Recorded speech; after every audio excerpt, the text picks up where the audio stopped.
Hello and welcome to Only Lovers Book Club. We are three Latinx besties reading romance. We take turns picking, and this month was it was a busy month for me, and I think a semi-busy month for everyone. And so I decided to pick a novella and make life easier on all of us. So today we will be discussing That Could Be Enough by Alyssa Cole. I personally didn't even know that she had novellas, much less sapphic novellas. So I was very excited to find this when I was searching. I had technically picked something else first, and then there was a series of mishaps. Wait, I had to repick twice, I think, actually. I was committed to the novella is the point. And so I kept repicking and discovered Alyssa Cole and was delighted because if you've been with us for a while, then we have actually read sapphic Alyssa Cole here before. And so I was excited to dive back and do a novella version this time. So a little bit about what we're wearing, drinking, backgrounds, etc.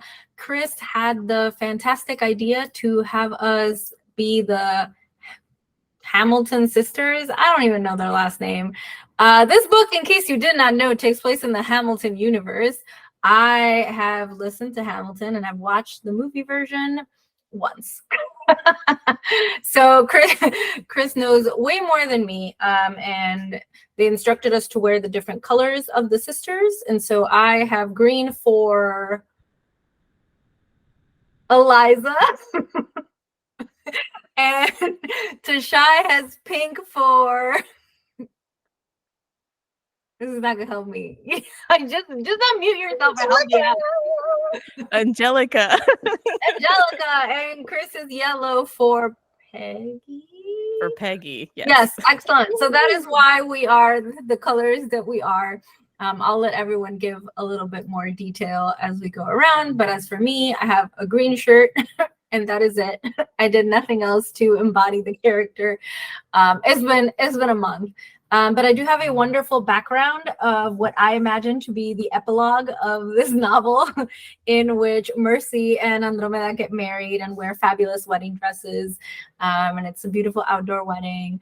So yeah, that's my background. Just green shirt and epilogue wedding background. I love your background so much. It's like bringing me so much joy. It's really great. Okay, well, hi, hello. Yes. I said, hey, there's three of us and three of the Schuyler sisters. So why don't we just pick their colors? I felt like that was an easy way to fill the theme. My background is like the Hamilton stage. It's got like it's at that rotating stage. It's got like lots of wood. Brick, it looks like it's in a warehouse. This is where all the planning went down for the Revolutionary War. And so, yeah, that's what I picked. And I'm wearing a yellow sweatshirt that says, stay home and read a romance novel. This was like a quarantine sweatshirt from the Ripped Bodice. So there's like a book with like a white couple wearing masks on it. It's very like, you had to be there. You had to be in the quarantine. Anyway, yes, my experience with Hamilton is and speaking of being locked down, during our hurricane recovery from Hurricane Maria, there was a long period of time where we did not have internet, and then all I had was the songs that I had saved on my Spotify, and the album from the Hamilton musical was one of the only full albums that I had, and so I definitely learned of the songs and listened to it a lot. And I had my Hamilton phase. I really enjoyed it. I'm not quite as much of a stan anymore. It was just, again, it just had to be there. Like Lin-Manuel was also having a moment, and then like Promesa happened, and I was like, what the fuck? What the fuck are you doing? So we don't talk about Hamilton in this house anymore. But I won't deny that like I loved it at the time. I really enjoyed being part of like the fandom. I liked singing the songs in the car, and yeah, it was kind of nice to come back to the universe in this like side story. So that was cool. I am wearing a pink t-shirt and a pink scarf, and I have a pink sun kiss that I bought. And I have a pink scrunchie, but I didn't change my background because I never log in time and I never remember, honestly. I like always forget that y'all will do your background. So then I always log in and it's a pleasant surprise. I'm like, oh, and then it's like, oh man, never mind. As far as my exposure to the Hamilton universe, I saw the movie and I heard the songs before I saw the movie because Christina wouldn't stop singing them. And whenever we would be talking at one point or another, she would like sing lyrics at me and then be like, you need to hurry up and like listen to the album so that you know what I'm talking about. Because if you listen to the album, it's basically watching the musical. And she would like explain the plot and stuff to me. And eventually I was like, all right, like let me listen to the songs. And then eventually I watched the movie. And eventually I understood what she was talking about. But for like a year there, I was like, I don't know what you're talking about. But yes, I agree. This was like a fun little like interlude of going back to the world, but not having it be about Hamilton, who was a dumbass. Should have just stayed home. Whatever. These men's in their honor. As we get started, who's doing? Chris, you're reading the bio. Alyssa Cole is an award-winning author of historical, contemporary, and sci-fi romance. Her Civil War-set espionage romance, An Extraordinary Union, was the RT Reviewers' Choice Awards Best Book of 2017 and the American Library Association RUSA Best Romance of 2018. And A Princess in Theory was one of the New York Times 100 Notable Books of 2018. She's contributed to publications including Bustle, Shondaland, The Toast, Vulture, RT Book Reviews, and Heroes and Heartbreakers. And her books have received critical acclaim from the New York Times, Library Journal, BuzzFeed, Kirkus Book Lists, Jezebel, Vulture, Book Riot, Entertainment Weekly, and various other outlets. When she's not working, she can be usually found watching anime or wrangling her pets. That Could Be Enough by Alyssa Cole. Mercy Alston knows the best thing to do with pesky feelings like love and hope. Avoid them at all cost. Serving as a maid to Eliza Hamilton and an assistant in the woman's stubborn desire to preserve her late husband's legacy has driven that point home for Mercy, as have her own previous heartbreaks. When Andromeda Steele shows up at Hamilton Grange for an interview in her grandfather's stead, Mercy's resolution to live a quiet, pain-free life is tested by the beautiful, flirtatious, and entirely overwhelming dressmaker. Andromeda has stayed Mercy, reconsidering her worldview, but neither is prepared for love or for what happens when it's not enough. Just a spoiler alert for anyone who might be watching or listening. We will be discussing the entirety of this very short novella. It's only like 100 some pages. So if you don't want any spoilers and you want to read it before you watch or listen to our episode, you could buy it for just a handful of dollars, but also it's in libraries too, which I know is not always the case for novellas, but I was able to get it through my library. So you can go ahead, get it, read it in a couple hours, come back, listen to our episode. But as we get started, I guess I already really talked about why I picked the book. So I'm just going to go straight into overall impressions. What did everyone think? So I really enjoyed this. It was really sweet. It was, so at the end of the description, it says it's like a fluffy, angsty, fluffy novella with a happy ending. And yeah, I felt like I read that. I found Mercy to be hilarious. Even though she wasn't trying to be funny, I found her to be really, really funny because she's doing that thing that sapphics do where they just like fall in love with every single person. Like they fall, like they're ready to move in, they're ready to do the things. And then it's like, I don't believe in love, fuck this shit. I really liked Andromeda's character as well. I thought she was very self-assured. And I liked the way that she was just pushing Mercy's buttons. I really enjoyed going back into the Hamilton music universe without really getting into it. And if I felt like I'm like, I didn't need this, it probably was that Hamilton did show up a lot in mention, and I was just like, He's dead. Shut up. I don't care. Like at the point in the story, he is dead. But that was very minor. I enjoyed their interactions quite a bit. It was short, so not a lot of heat. But I mean, we got something. I'll leave it at that just in case. I don't want to just go on so that we have stuff to talk about when you ask your questions. But no, but thank you for keeping it short and sweet because yeah, we will get into some of that stuff with the questions. So Tash, what did you think?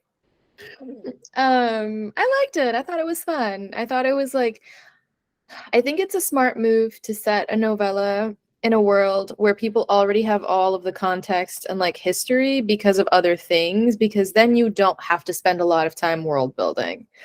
Like, I think that's how you get to the sweet spot of being able to write like a novella that's fun and interesting and like that you can jump into right away, is because we all already know what this world is and we know who the characters are. Like, we have all the context we need in order to be able to be like, okay, this is the time period, this is how people live, this is what the houses are like these are the jobs. Cool, like I'm in. It's like every like I was gonna say every Pretty Woman, every Little Woman, like Little Women interpretation. I always know what the deal is. Like every Pride and Prejudice retelling, it's just like putting on a comfy pair of socks. Like you just know what's up. It might not be the like flashiest pair of socks, but you know what you're getting. So I thought it was fun. Like I thought it was cute. I thought Mercy was like one of those things of like, I'm never gonna love again, like Chris mentioned, which I thought was really funny because it's like, I'm like, how old are you? Like, how have you been so quickly soured from like a relationship? I don't think you were like dating somebody. It was like one and done. All it took was. And then I thought Andromeda was just like really fun. And I was kind of caught off guard by how bold she was, because I was like, isn't being gay like illegal in this time frame? Like I feel like it was problematic. But I'm like, all right, you know what? We're living in a space where like this is fine. Okay, cool. Like I'm good with that. Also I Googled it, and staid literally means serious, dull, and old-fashioned.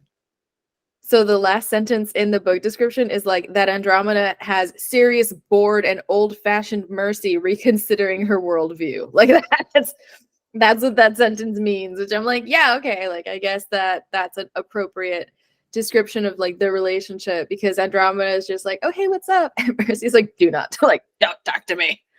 But I thought it was funny. I thought it was cute. There was like instant attraction and then being like, eh.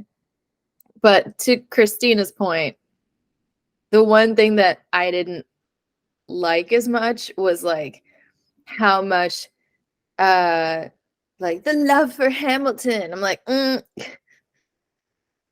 like, can we all agree that like he's gone? You should be like doing other stuff with your life. Like it makes me sad to think that she's just living her life to write all these books about his history. That's the one thing. I'm like, all right.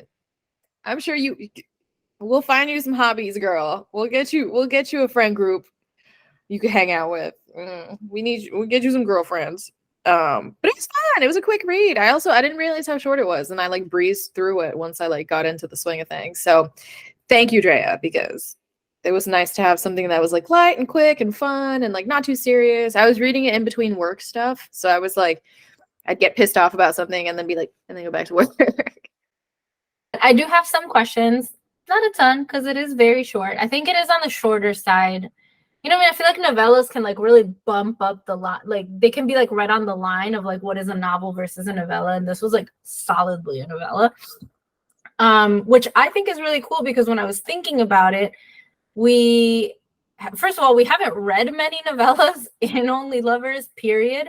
So I was very curious to see, and I know you both mentioned this a little bit, but how you felt about the sort of traditional romance, in this case, a historical fiction one, having such a short page count. Like, did the romance still feel satisfying to you? You know, did you think it managed to do what it was setting out to do in the page count?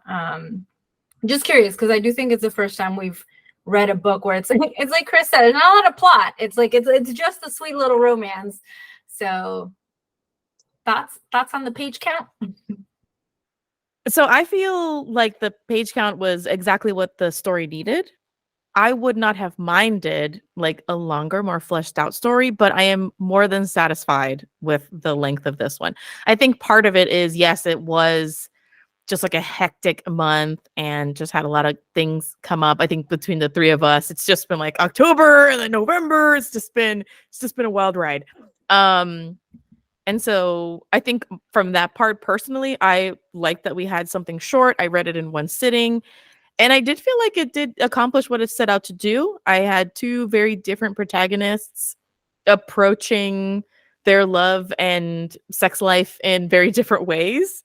And we saw them connect. There was um, a breakup, a third act breakup, but again, because whoops, so short, over in a flash. And then we have a happily ever after. So I do think that that was to its benefit. It didn't feel long either. You know how some novellas will read them and it's just like, damn, this is kind of a slug. Um, and that wasn't the case at all. So the writing was pretty fast paced. Like it just kept going into the story. I kept turning the pages and then really enjoying it. And then it was over. And then I was like, ah, so sweet. So that's how I feel about the page count. Maybe in another life, at another time, I could have read the full romance because I have read Alyssa Cole's other historical romances. They read fast too, even though they're longer. So I think it's just a combination of she can write really good romance, and also the page count was short, the story was good, engaging. She came and she did what she had to do. I agree with that. I think that the page length was perfectly appropriate. I don't know that it would have been a bad thing if it were a little longer. Like I do appreciate the use of like letters to kind of give us a quick like time jump because the assumption is there were more letters in between these and that's how they got to know each other more. And so that was like a cute use of that like channel of communication. It wouldn't have hurt to have it be longer. I like seeing people flirt, but you know, like they were into each other from the first moment, so I didn't really have a doubt what was going to happen. And then I was trying to figure out what was going to be the thing to break them up, and I wasn't sure if it was going to be like a super serious thing, like they get caught doing something, because then I was like, oh, okay, like I don't know how severe this is going to be. So I think the fact that the third act breakup was like, oh no, like obviously you misunderstood this. I was like problem solving. Like I thought that that was like funny. And because it's set when it is set, there's no way that anyone could have just texted and be like, BT dubs, faking this, like faking this thing. Don't worry, I'm still VV gay. Like that there was bound to be a miscommunication. So I thought the way that it was done was cute, of her being like, oh my God. But then also Mercy herself being like, you know what? No, I'm not going to let this go. I do have feelings for her. So I thought that was cute because I think in the past when there's like miscommunication, then it's like, oh, I've been betrayed, and then the other person has to be the one to ask for forgiveness. But Mercy was like, I've been betrayed, and then she's like, maybe I've misread this. I've jumped the gun. My feelings are too intense. Let me figure this out. And I was like, good for you, Mercy. Look at you recognizing your feelings.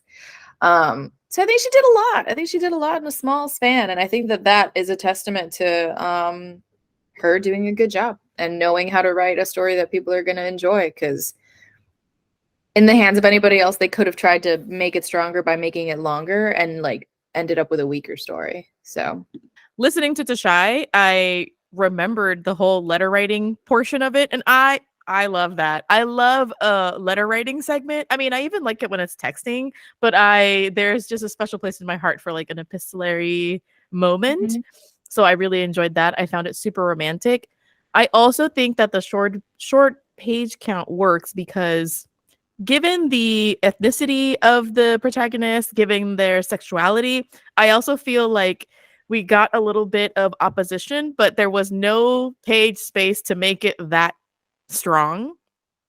And so I feel like we were able to really enjoy these two Black women, these Black lesbians, these sapphic women, really get to be in love and not have society ruin the fucking party, like ruin it for the rest of us. You know, we had like one or two bozos that were like saying things that were out of pocket. And so I also appreciated that. And I think that's probably due to the fact that not a lot of pages to make that conflict fleshed out. So we just got to enjoy a nice little story. Yeah, I agree with you. It's like when we read, do you remember when we read that throuple book, like Heart in Hand? And it was like set in this town where nobody batted an eye at the fact that there was this like throuple marriage that was like interracial and polygamous and like, but it was like so nice to kind of have that like pocket of space for that kind of historical, like I'm pretty sure we talked about that in our hangout back then. And so yeah, I felt the same about this. It's like it was such a short page span that I didn't want or need any sort of realistic like societal hate. So I was like, of course everyone's supportive, you know what I mean? Like it's very nice. But I think you both kind of mentioned this either here or in your first thoughts, but this was definitely, despite the fact that it was such a short novella, it was very much a slow burn romance in the sense that like I think they definitely liked each other right off the bat, but like it took a long time for them to kiss. It took a long time.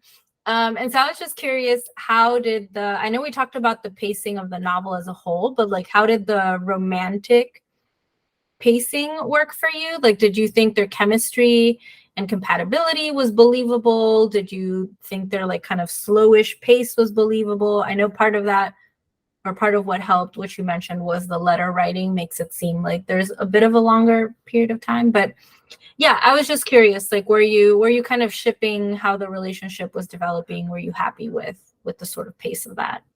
I knew that this was going to be a shorter story. So the fact that they met and there was like immediate attraction didn't rub me the wrong way the way other romances have in the past. Usually I'm like, they don't even know each other. But now I'm like, yeah, it's fine. I know it's going to be a shorter story. And I think the fact that it's like we got an introduction into Mercy's personality and like how shut off she's made herself from everything else and the world around her because she's had her heart broken.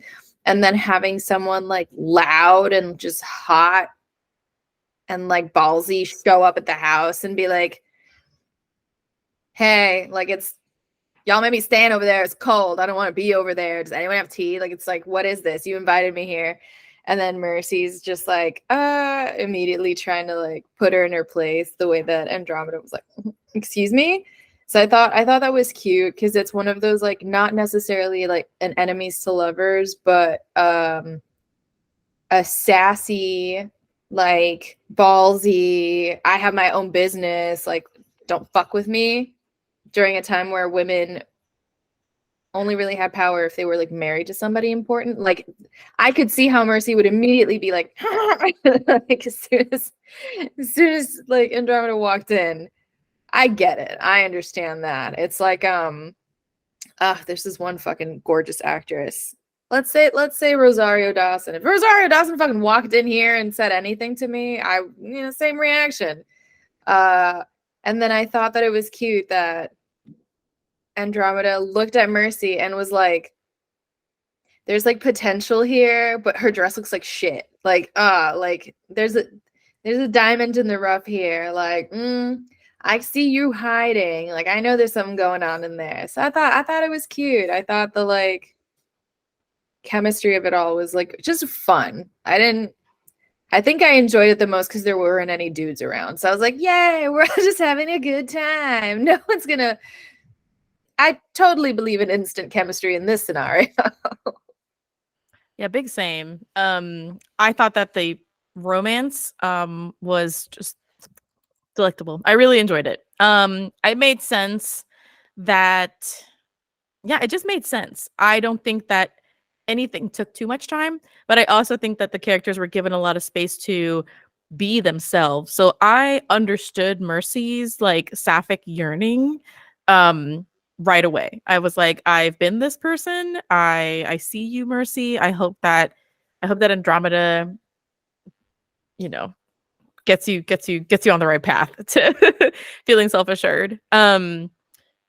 Yeah, I think that her resistance was perfectly natural, and I think that, I don't know, Andromeda's boldness, like she was super fun. I'm like, I'd hang out with her.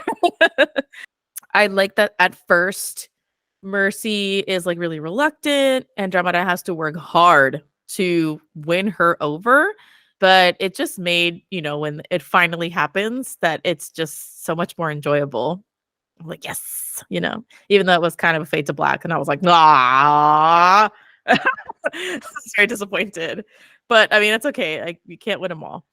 Then after they have that, misunderstanding, then it's Mercy who has to work pretty hard too. I mean, not that hard, but she does have to, show that she was wrong, and she has to kind of like win Andromeda over at the end. And so I love the romance in this. It was just a perfect dosage for me, and it did not feel, nobody felt like they were acting out of character. The only person who I felt was acting like weird was Eliza, being like totally okay with like her Black employee like being gay and go. I was like, why is she so cool with this? Listen, I get that this book is trying to make the Hamiltons woke. That was the only part of the book where I was like, huh? I was so confused. I'm like, why would she be okay with this? It seems strange. I don't know. And Whatever. not just that, but she was like, oh yeah, take time off. You know what? In fact, I'll pay you to go take a day off. Yeah. I was like, why is this white lady so chill about this right now? That's what I was laughing at too, because I'm like, this isn't like the world of Hamilton, the rap musical. Like, these people are Caucasian. I'm like, she's old. Right. Yeah, that's where kind of it fell a little apart for me there, just because I felt like it did step out of, right? The Hamilton musical is cast, I don't know how to say it. It's cast blind. It's cast colorblind. Blind casting. Blind casting. Oh, I think it's colorblind casting. Yeah, where you cast for talent, you don't cast for like exactly. And they are casting like BIPOC folks. And so because there is an issue with, right, one of the guys who Andromeda wants to purchase a building from is says, I don't want to rent to a Black woman. I don't want to have a Black woman as, someone who's here, especially if she's like alone. Like, I don't want an unmarried Black woman here. So I was like, oh, okay, so race is a thing. But then like, why would I was just like, I mean, maybe they were just trying to make Eliza seem cool.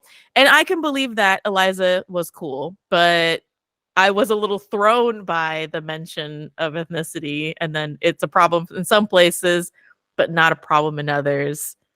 And that was the only part that I was like, it was weird. I don't know about this. But the romance, chef's kiss. No complaints.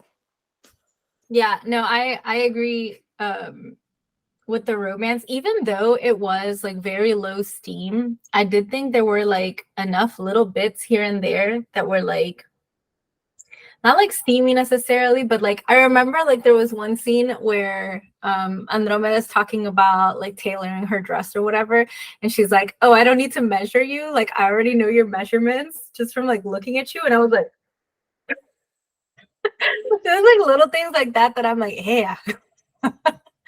And that kind of made up for the lack of scenes for me. I like the scene where they're in the carriage and Andromeda puts her hand on Mercy's knees and like she lets it linger there, but then she takes it back, and then Mercy's like, oh, she's nervous. Like I was reading it it was the moment, like, when you're reading romance and you go, okay, it happens to me. I don't know if it happens to y'all, but I'm reading it and I'm like, oh my God, here we go.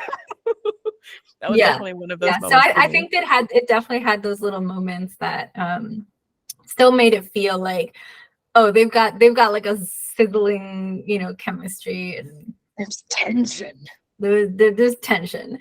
But I'm glad that you brought up the whole Hamilton the musical versus like Hamilton history, because I think, and correct me if I'm wrong, but I think this is the first romance we read together that is like set in the universe of another story, or at least I couldn't think of any other. I mean, other than like, obviously we've had like Pride and Prejudice retellings or whatever, but this is like, I would say this is like different than like a retelling.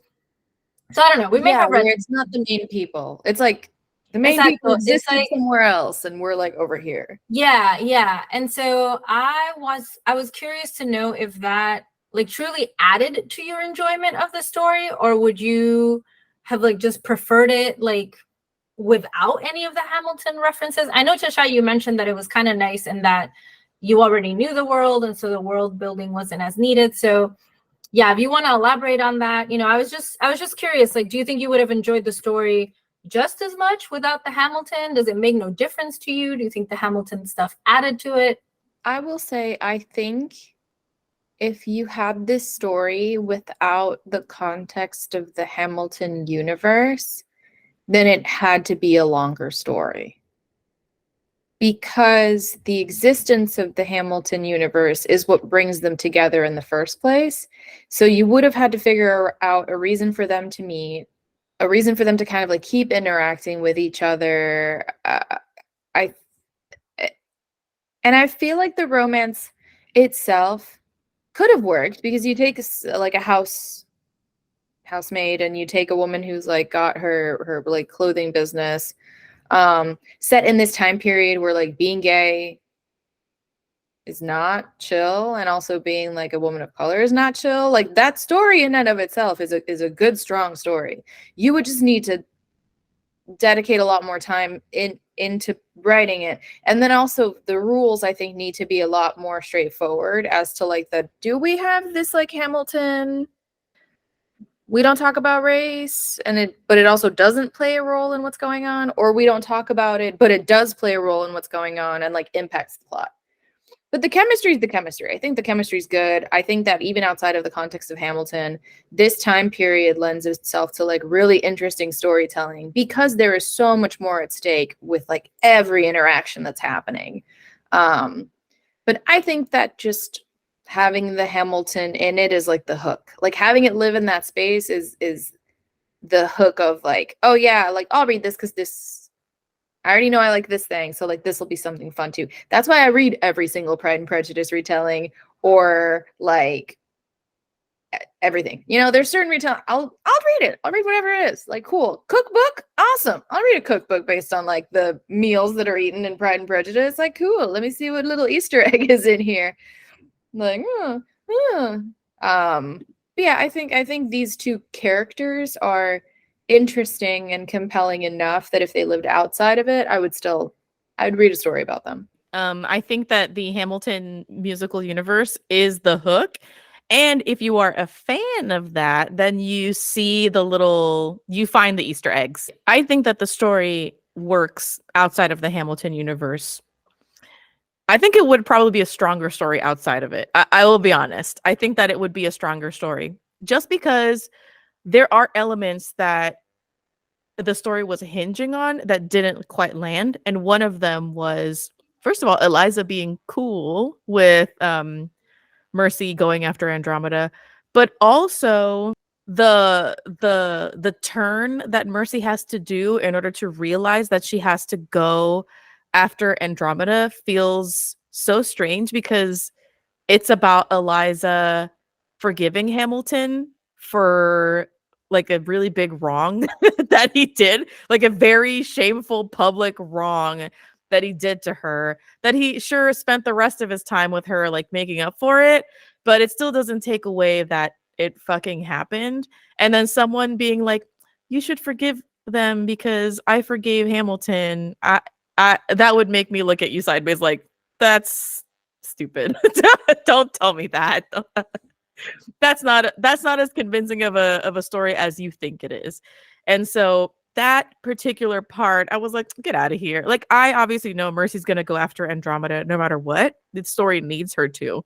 But the whole little scene with Eliza, and then talking about like forgiving others, and just because Eliza forgave Hamilton for something so egregious, in my personal opinion, I'm just like, no, you're not convincing me. I think you both make really valid points. I think for me, because I'm not as familiar with the Hamilton story, it kind of felt like like when we read the witchy book and we were on book like 3. What was it? Yeah. And we were like, I feel like there's things that I'm missing, or that, so that's kind of how I felt with like all of the Hamilton references. I'm like, I vaguely know what you're talking about, but like not too much. So for me, I didn't need it at all. But I do agree with Tashai that I think this is very much like a marketing hook. And the people who are picking this book up, contrary to me, where I was just like, I want a sapphic novella with like BIPOC characters, you know, like, and that's how I stumbled upon it. I think other people are stumbling on it because of Hamilton and picking it up specifically because of Hamilton. So I know my experience is not necessarily their experience, but for me, could have done without it for sure. But I agree that then I hadn't thought about all the stuff you said, Tashai, where it's like, obviously if the Hamilton parts weren't there, then the whole story would have to be reworked, because you're right. That's like the only reason they met, and the only reason that then they meet a second time, you know, is because of Hamilton. But I only have one question left. So, but feel free, you know, if you have other things that we haven't talked about yet after this question, you know, feel free to throw them in there. But my last question is kind of more of a fun question. A, who is your favorite character? But then B, who would you want to court you, or who would you want to court? Because I don't think the answers are necessarily the same. I mean, they could be, but they also might not be. So who is your favorite? And also, who would you want to be dating in this world of the Hamiltons? And I mean, obviously Mercy and Andromeda, you know, are up there, but you could also pick anyone in the story, you know, no one's off limits, so go wild.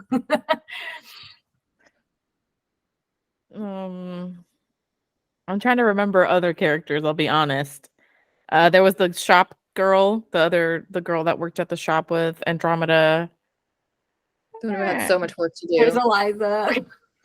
Eliza. I don't think anyone's gonna pick her, but You want to go help Eliza forget Hamilton, Chris? I don't think even I could. I don't think I would be strong enough, you know. But I mean, no, I mean, if I'm picking from the two leads, I'm lazy. I don't want to do that much work. Like, I don't want to have to convince someone to like me.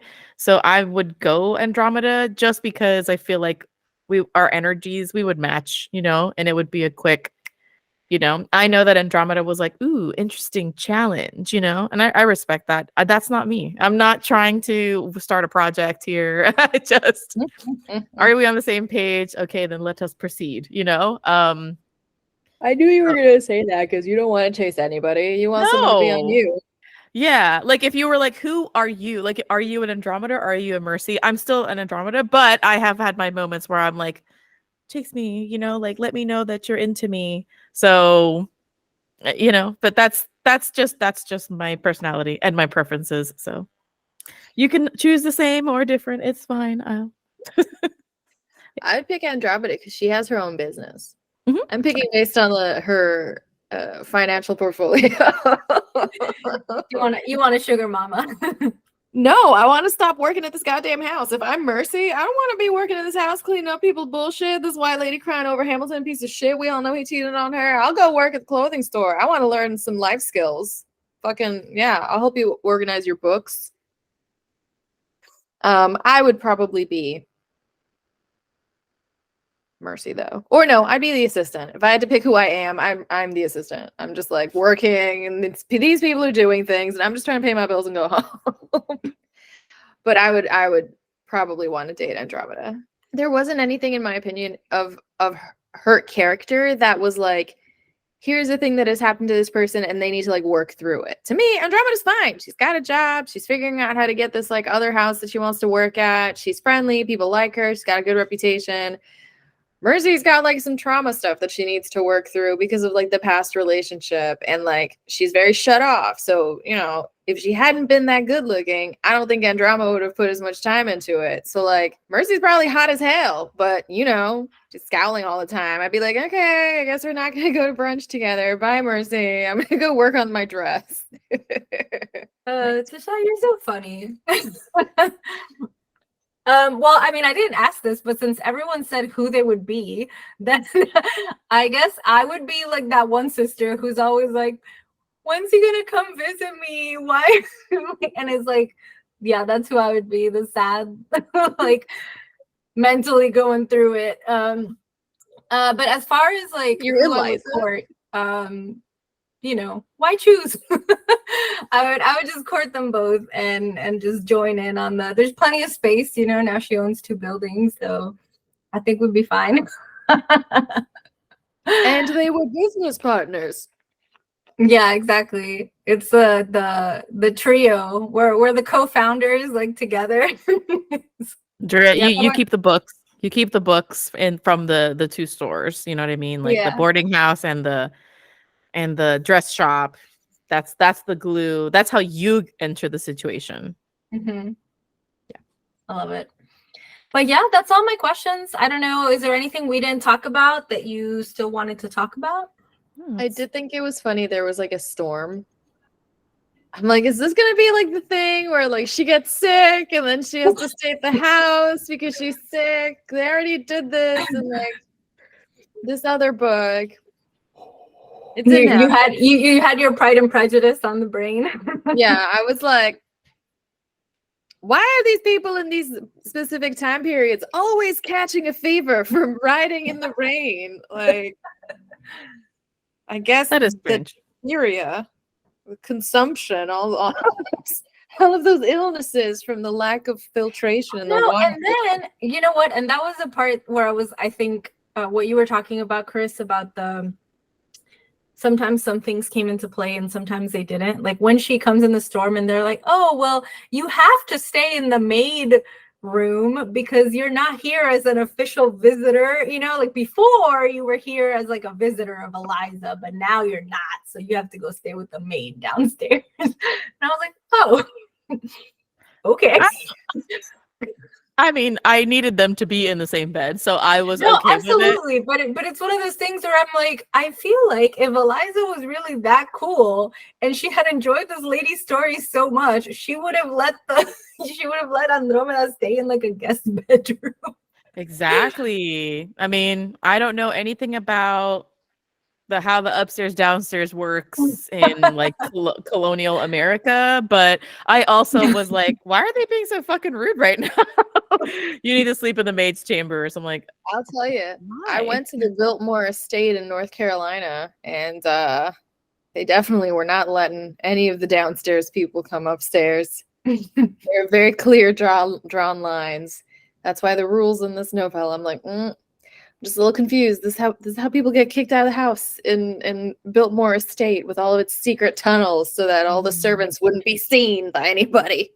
Strange. But yeah, no, I didn't have any other notes. The little quirks here and there, they didn't like fully take me out of the story. I was just like, you know?